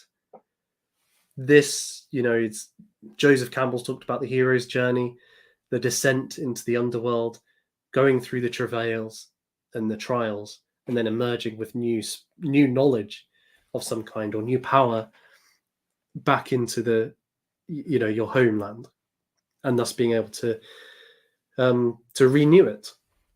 This pattern's kind of there, I think. But anyway, let me continue. Although Asipattle was safe and sound, no one had any thought for him, for it seemed that the end of the world had come. The king and his men, and Asipattle, and the man who had been in the boat, and the old woman who had been wakened by the noise, and her cat, all scrambled up the hill to escape from the floods that rushed from the store-worm's mouth. Bigger and bigger grew the fire. Black clouds of smoke swirled from the monster's nostrils, so that the sky was filled with darkness. This is very kind of end of day stuff, isn't it? In his agony, he shot out his forked tongue until it laid hold of a horn of the moon. But it slipped off and fell with such a violent impact that it made a deep rift in the earth. The tide rushed into the rift between the Danes' land and Norway. The place where the end of the tongue fell is the Baltic Sea. The store-worm twisted and turned in torment. He flung his head up to the sky, and every time it fell, the whole world shook and groaned. With each fall, teeth dropped out of the vile spewing mouth. The first lot became the Orkney Islands, the next lot became the Shetland Islands, and last of all, when the store-worm was nearly dead, the Faroe Islands fell with an almighty splash into the sea. In the end, the monster coiled himself tightly together into a huge mass. Old folks say that the far country of Iceland is the dead body of the store-worm, with the liver still blazing beneath its burning mountains. After a long while, the sky cleared and the sun shone, and the people came to themselves again. On top of the hill, the king took Asipattle into his arms and called him his son. He dressed Asipattle in a crimson robe and put the fair white hand of Gem the Lovely into the hand of Asipattle. Then he girded the sword Sicker-snapper on Asipattle, and he said that as far as his kingdom stretched, north, south, east, and west, everything belonged to the hero who had saved the land and the people. A week later, Asipattle and Gem the Lovely were married in the royal palace. Never was there such a wedding, for everyone in the kingdom was happy that the store-worm would never trouble them again. All over the country there was singing and dancing. King Asipattle and Queen Gem the Lovely were full of joy, for they loved each other so much.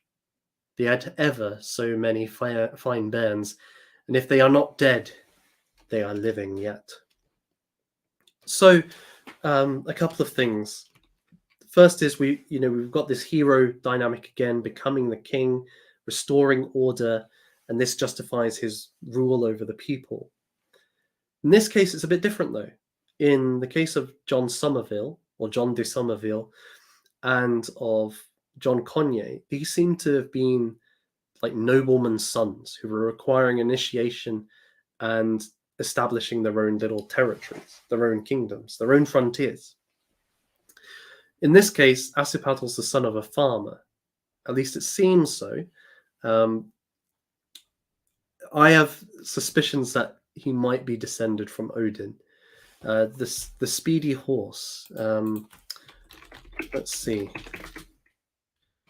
Sleipnir, Odin's horse, was an 8-legged horse which could go faster than any others. This sounds a lot like the farmer's horse. So possibly he's actually descended from Odin, this hero. But nonetheless, he is to the rest of the world. He's not of royal blood. He's not of a higher caste, but he has the virtue. He is courageous. He is cunning, and ultimately, his deeds testify that he is the sort of man who should rule. He wasn't destined to be a farmer's boy. He was destined to rule the people. This is quite a revolutionary idea, I guess, because it's saying that it's not who you're descended from which counts. Actually, it is, are you the heroic individual? And as such, because families decline over time. Your John Somerville might have been a hero slaying the Linton worm, but what about his children's children? Are they? Just because they're descended from him, well, does not mean they will be heroes. And so with the Carlylean idea of the great man brings a kind of restoration or revolution, there's a constant kind of bubbling up of energy that, the order needs to be overthrown again. It needs to be renewed. And so we need a new king, a new hero to establish the new age. And Asapatl does that. The whole land is submerged in water, and then the world is remade. We see different islands and so on coming into being with this new dawn of a new line of kings with Asapatl. So I think that's one aspect. Another thing is, unlike the other stories, in this one, Asapatl marries the princess upon victory. And I saw a quote earlier on Twitter from a good friend. Let me see if I can find him. One second. Let me find where I wrote this down, because it was a very good quote for this. So, our good friend Stone Age Herbalist writes, a common motif in Stranger King stories is the marriage between the male stranger and the daughter of the native chief. According to J.G. Pro, the Indo-European tradition of kingship contained precisely this pattern as well. Every foundation of a city, every conquest of a royal power becomes effective from the moment that the stranger, charged with a sacredness by the gods or the fates, endowed moreover with the force of the warrior, symbolically gains possession of a new land, either by receiving peacefully or by conquering, valorously or through ruse, the daughter of the king of the land. In this story, Asapatl defeats the monster, marries the king's daughter, and thus becomes the ruler of the land. I think this again ties into the idea that the feminine is tied with nature, it's tied with the land, with the people in terms of its future, its fruitfulness, bounteous, because the womb is the place of creativity, of the posterity being produced. And so when you're marrying the king's daughter, you're kind of marrying into that relationship, not just with the woman, but with the land itself, with the people itself. So there is a kind of importance there in terms of whether it's rite of conquest, whether it's finding the sacred fire, there's always a kind of union with the feminine. Others have, I think Philosophicat did a stream on the Grail stories last night. Very good, check it out. But one of the things is she mentioned the Grail Guardians are often feminine too. And I think we could maybe draw a connection here as well. But there's a kind of final point that I want to raise. There's been a lot of points. This is a very dense stream, I'm afraid. Might be one to kind of do a quick summary of at the end. But the, how to put it? The storeworm's body becomes various islands, including the island of Orkney. So this mythological story becomes a foundational event, not just in terms of how the people are formed or just like this social structure, as we've seen with the Linton worm, with the Sockburn worm. This is actually the very land is shaped by this story. The topography, the environment. Now, I think this might be like you can see this in lots of old myths. We looked at Odin and Ymir. We commented on that, right? And that's a good example of this. But also, if we go into kind of prehistoric times, our ancestors, Neolithic hunters, would slay mammoths and using their bodies form their homes. We've got an example of this. This is apparently a kind of reconstruction of a preserved mammoth skeleton. And you can see it's been made into a kind of tent. So they're actually living within the corpse of the beings that they've had to slay, these monstrous giants who ruled the land. Their civilization depends upon this new order.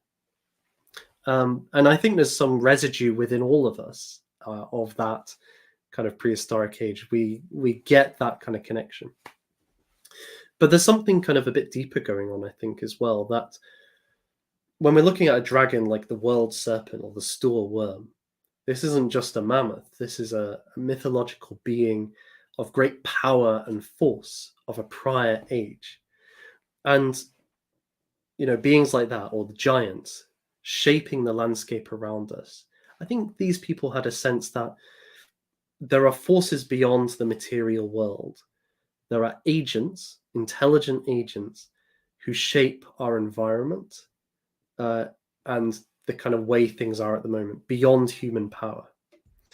We could call them supernatural beings, we could call them hyper agents, and so on. But there are things that are other than ourselves that inhabit this world. And much of what we encounter, we are like little bits of mist going across. We didn't shape it in that way. And so this story is kind of suggesting that idea. But kind of binding these things together, I think, is a sense that the stories that people tell about themselves are actually embedded in the land itself. It's not just something that we tell ourselves and is unconnected from our environment. It's actually integrated with the natural world. So things we didn't change, we didn't cause, or at least not directly. And so when I look to okay, what are my origins? If I'm an Orcadian, somebody from Orkney, and I know this story in the Middle Ages, well, I can think, well, actually, my land was caused by the death of the store worm. I have a sense of place, but it's not just like the place I am. It has a history that I belong to, a great mighty history, which excites the imagination and elevates ordinary experience into living in a myth. Because when you see your island, you say, wow, I am living amidst the ruins of the store worm. In kind of lesser levels, the Linton worm, when it died, apparently the hills around there were shaped in various ways by the worm's death throes. Same with the Lambton worm. Giant's Causeway or the Isle of Man were caused by giants throwing stones at each other from Scotland and Ireland.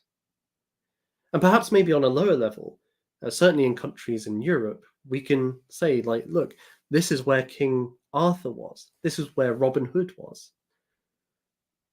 This and perhaps even those characters in history who have that significance. William Wallace, Robert the Bruce, so on and so forth. They invest the land with a story, a place with a significance. And so in this age of deracination, it's very fascinating to see these places where the narrative and architecture, objects and environment all come to one. And so that you're living a kind of unified field of experience where everything ties in together into this mythological world, which today, as close as we can get, we can't get that, because fundamentally, as sincerely as people would might feel about some of these stories, I don't know anybody who seriously believes that Orkney was created by the corpse of the store worm. They might say it has symbolic significance, but they don't think there's a kind of sense that it really happened.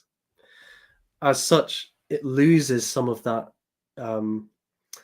that meaning, that real significance. It's not just an allegory that, oh, the land I'm on this is what happened. This is what caused it. So I think that's another aspect of this. So we probably have just a couple of minutes or so for any questions or comments.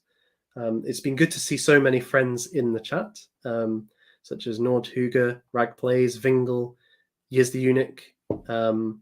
I saw Eno too. Good to see you. Tony Air, Spuzzfoot, Jay Green River. Good to see you too. Thomas, good to see you all. I hope you found this interesting and enjoyable. And I appreciate it's been a lot. Usually I kind of take one thing and deal with it, but it's one of the problems with these stories is like they're not long enough to do a whole stream by themselves, but they're rich enough that you could get a lot of different mythological points from. So it might be something to. I think afterwards I'll probably go back through this and write down just some points from it to summarize. It's also one of the difficulties with mythology is that it's not like a system, right? It's not a philosophical treatise with clear principles and ideas. It's a story which draws together lots of different things, lots of resonances, which we can draw from them, but ultimately it's just a story. And so you can draw these connections and influences and themes, but it's hard to kind of structure in that way. So I appreciate it's been a bit of a dense one, but I think it's brought together lots of things from lots of streams from over the year that I've been doing this consistently. And yeah, it was nice to share a bit of local knowledge with you all, some of my ancestral roots in Scotland and Northumbria. Just to say as well that I definitely will be doing one final stream before the end of June on King Arthur. There may be a second stream as well later in the week. I'm not sure yet. We'll just have to see. But otherwise, this will be the penultimate stream for a long time. But I'll still be around on Twitter, on Discord, on various other places. And, you know, I was talking earlier, you know, about my hiatus and finding a sense of vision. And I'm getting close to it.